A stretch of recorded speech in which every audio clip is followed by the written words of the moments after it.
What's up, queens? It's your girl Bria Janae back with another nail video. These nails are inspired by Nails by Silky on Instagram. I have been seeing this look up and down my explore page and I just had to give it a try. And I'm so glad that I did. I love the way they turned out. But I'm going to warn y'all, this video is going to be a hot ass mess. It was recorded at a very hectic time in my life. I was working with 2 half batteries. It's a lot to get into. But if you like these nails, keep on watching.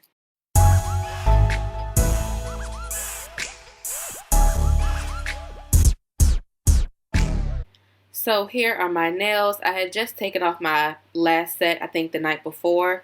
So they were pretty much already prepped and ready to go. I'm starting off with my dehydrator. I think I got it from Sally's. This just removes the oil from my nail. And then I'm going in with a primer. This helps with lifting. And I think I got this from my local nail supply store. I'm taking Kiss Maximum Strength Nail Glue that I got from Tarjay. And I got these new C-curve nail tips that I'm going to link in the description. I got them from Amazon. And at first, I wasn't really a big fan of them. I didn't think they fit.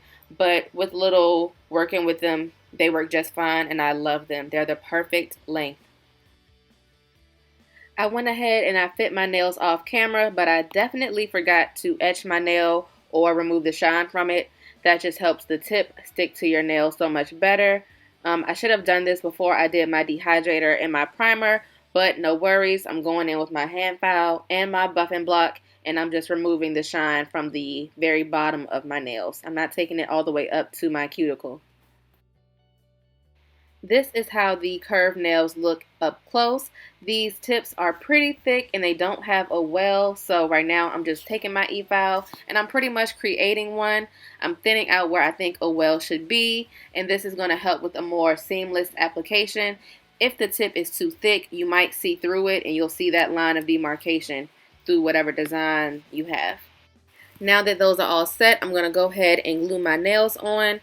I've seen people doing it both ways. You can either put the glue in the tip, you can put it on your natural nail. Either way works, whatever floats your boat. I just prefer to put it in the tip and place it on my nail that way. So here are the nails on, and I had a bit of an issue, I guess, because my natural nail is curved and these nails are curved. It was too much curving going on, and I had this little ridge on the tips right there. Hope you can see that. So I'm just taking my file and I'm just taking those little edge pieces off of the tip of my nail.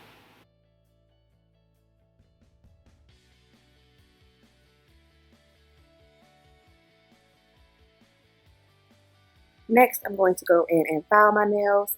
And this time, I'm not doing any shapes or anything. I normally go for a coffin look, but since I'm trying out these C-curve nails, I'm just doing a straight up and down square.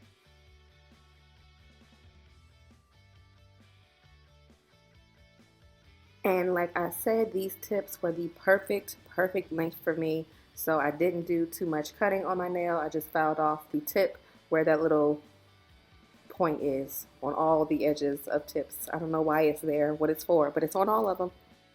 Now that my nails are on, I'm going in with my Beetles base coat and I'm going to apply a thin layer of that to my nails and cure for 60 seconds.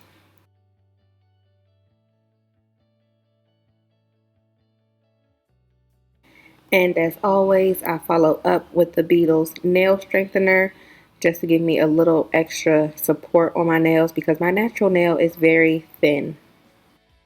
So for this look, I am using the Makartt Clear Poly Gel. I've heard such great things about it that it's super clear.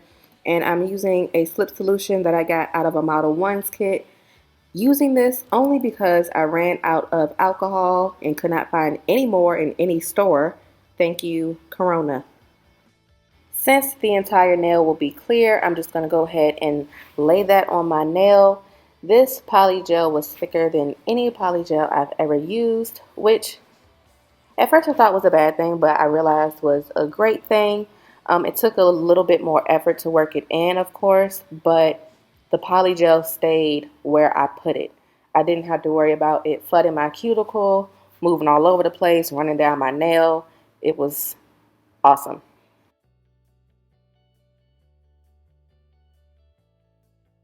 So of course I went ahead and I cured that for 60 seconds, or what I thought was just going to be 60 seconds.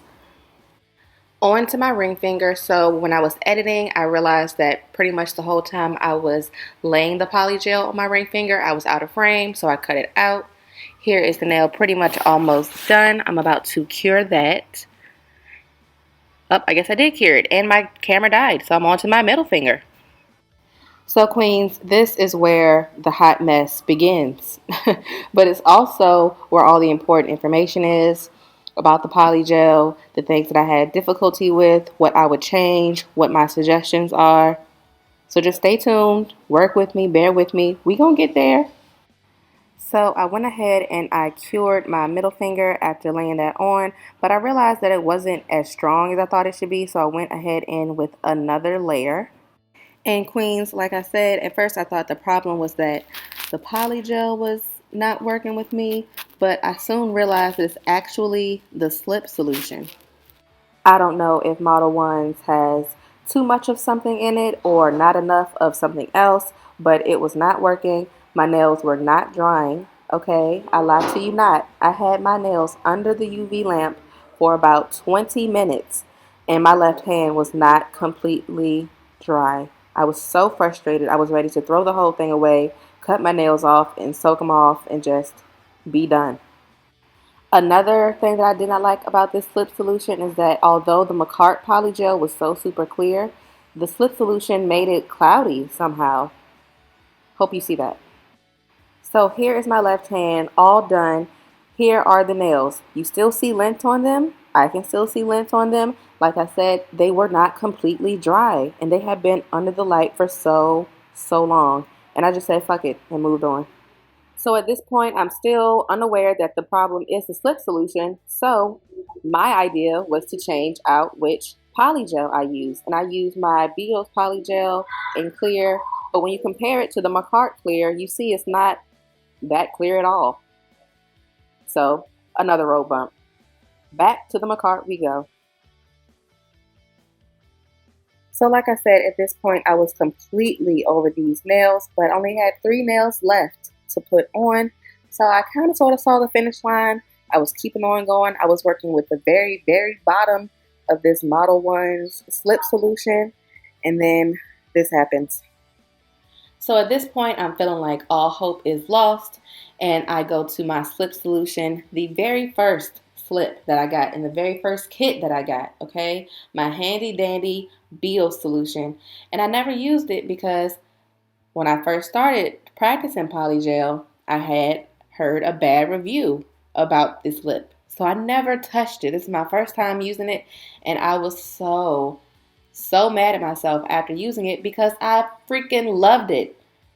The thickness of this Makartt polygel did not matter at all. I was able to easily glide it around my nail and smooth it out with this Beetle slip solution. It was perfect. I mean, I freaking loved it, and the nail came out so much more popping. So now I'm about to cure that nail, of course, for 60 seconds. And with the Beetles slip solution, I only had to cure my nails for 60 seconds. Look how clear that is.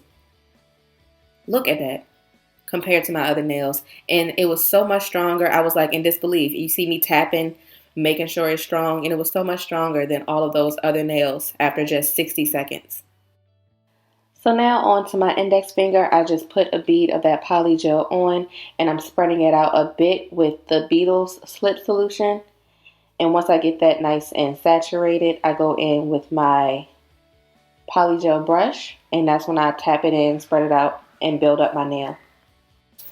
So, moral of the story for this, try out things for yourself. I know I had a terrible experience with the Model 1's slip solution, but you might try it and have a great experience with it. Just like the person whose review I saw, they had a terrible time with the Beetle slip, but I freaking love it. So do your own research, see what works for you. I'm just showing you all what works best for me. So after curing that for 60 seconds, I have my right hand completely done. I'm putting my left hand back into the lamp because it still was not dry like I told y'all. And here is the difference between my Makartt clear and my Beetles clear. Do y'all see the difference? Okay, boom. So I'm going in with my first round of filing.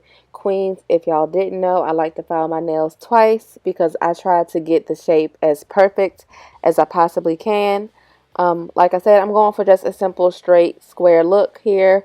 So I'm trying to get my straight edge as straight as possible. You know, nothing too crazy.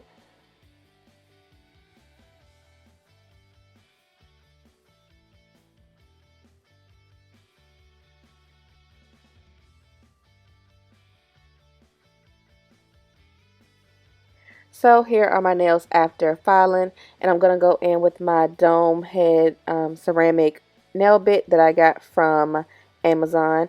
And I prefer to use the rounded drill bits just because I don't like nicking my fingers. I never liked when it happened at the nail salon. I don't like doing it to myself. And this drill bit actually gets really, really close to the cuticle, so the sharper drill bit really isn't even necessary. Also, just something else to say. When I first started practicing with polygel, I used to do the dual forms, and I loved those because you didn't have to do much filing. The shape was already there for you, it was already smoothed out. But they would be too weak for me. They would not give me the support or the strength that I needed, so I prefer to lay the polygel on my nail, but then you have to do more filing. So, give and take. Then I'm going to go in and buff my nails. And I think I might have cut out the part where I did my second round of filing. And really the only reason I do file twice is because the first time I feel like I'm giving myself an idea of the shape. And then once I shape my nails with my eFile and get all the rough edges and bumps and lumps out, I feel like it gives it a different shape. And I have to go back in again and perfect it even more. So that's why I do it. I might be crazy, but that's me. So on to the design, I'm starting off with my Beetles base gel. I wanted a clear base for this. You could definitely do it with a nice natural pink, a soft pink, whatever you like. And here's how it's looking. Clear, popping. So my battery died and we're into the design. At first I didn't know how I was going to do the design, if I was going to use striping tape or do it freehand. Clearly I chose freehand. And I'm just going over what I'd already done in this clip. But when I started off at the tip of the nail because I was trying to hide the size of the nail, that little number right there at the edge of the tip. And I started off at the edges and I pretty much worked my way down towards my cuticle. So, like I warned you, Queen, I was working with 2 half batteries. Okay, my left hand is already done.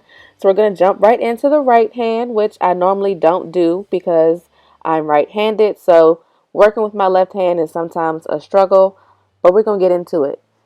So starting off with my pinky. Look at me, struggling already. Okay, so um, I know that I said with my left hand I did a different technique. I started off at the tip of my nail and worked my way up towards my cuticle, but that was not what worked best when I did my right hand, so I had to switch it up a bit.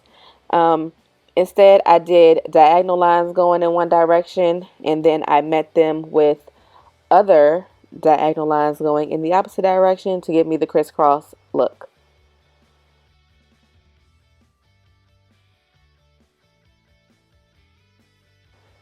And I didn't cure it because I knew that the gel polish wasn't going anywhere. So I just moved on to my ring finger. And I'm showing y'all again what I mean by just starting, doing my lines in one direction. And I'm going to do them in the opposite direction. But y'all didn't see that. So here are my nails. They're done. Sorry, sis. I promise you the next video will not be this crazy. But my nails are done. Almost. Just kidding. I totally forgot that I went back in and touched up most of those lines. Like I said, working with my left hand here, the lines weren't as crisp as I needed them to be, so I definitely did go back in and touched up most of the lines on my right hand.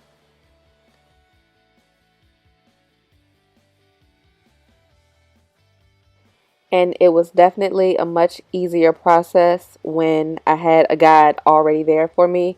So going forward, if I do any designs, I might like see if I can stencil them out, like with a pencil or something. Something just to consider if you're like me and have a hard time with this. So here are the nails after I have touched them up, and now we can go and get into the bling. So I'm using the finest crystals imported from Paris, okay, and my Beetles base gel to secure them. And if you have not noticed, I pretty much use this Beetles base gel for everything. I wear it out. I'm surprised it's not empty by now.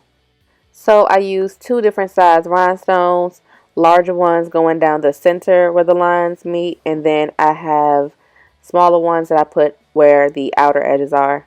And after that, I put on my Beetles top coat and I cure it for 120 seconds. So here is the final look, and I must say, if you made it to the end of this video, you the real MVP, because I know it was a bit of a rocky road, okay? So here are the nails. I couldn't decide if I wanted to have a glossy or a matte finish, so I did both. On my right hand, I have the glossy finish, and on my left hand, I have the matte. And I could not decide. Each day I feel like it switched which hand I liked more. So if you like this video, if you love these nails, please like this video. Leave me a comment. Let me know which hand you like more. Are you into the matte? Are you into the glossy? You know, get into it. Let me know. And of course, subscribe for more videos. Bye!